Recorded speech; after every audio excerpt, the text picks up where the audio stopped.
नमस्कार मंडळी, कशा आहात सगळेजण. तर देवाची करणी आपल्याला कधीच कळू शकत नाही. त्यामुळे आयुष्यात आलेल्या छोट्या छोट्या दुःखांसाठी देवाला कधीही दोष देऊ नये. आता मी नेमकं असं काम म्हणतोय ते सांगतोच.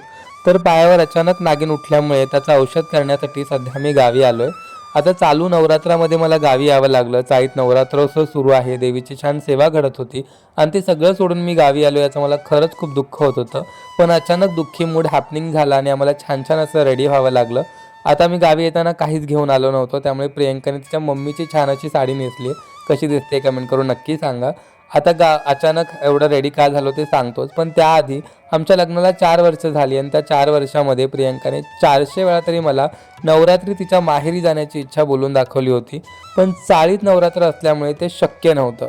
पण अचानक बघा ना, यावर्षी काय घडलं आणि आम्हाला गावी यावं लागलं. आता स्पेशली नवरात्रीसाठी आम्ही आलो नव्हतो, तरीसुद्धा देवीच्या आरतीचा मान आम्हाला मिळाला. आणि खरं सांगतो म्हणजे कालपर्यंत मला असं वाटत होतं की असं सगळं का घडतंय अचानक, आणि त्याचं उत्तर मला देवीने स्वतःहूनच आज दिलं. खरं तर देवीचीच इच्छा असेल कदाचित की प्रियंकाची इच्छा यावर्षी पूर्ण करून घ्यायची आणि तिच्या हातून देवीची आरती करून घ्यायची. माहेरच्या आरतीचा मान मिळणं हा बायकांसाठी खरंच खूप मोठा मान असतो असं मला वाटतं, आणि तो योग यावर्षी घडून आला. खरंच कालपर्यंत मी इतका दुःखी होतो की माझ्या पायावरती नागिन उठली, मला नवरात्र सोडून गावी यावं लागलं. पण ह्या सगळ्याचं उत्तर असं काही असेल हे मी एक्सपेक्टच केलं नव्हतं.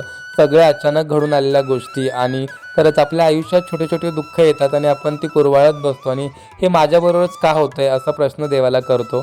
पण खरं तर देवाने आपल्यासाठी काहीतरी वेगळं ठरवून ठेवलेलं असतं, याचा अनुभव आज मला आला. तुम्हाला याबद्दल काय वाटतं मला कमेंट करून नक्की सांगा. भेटूया पुढच्या ब्लॉगमध्ये. Bye bye.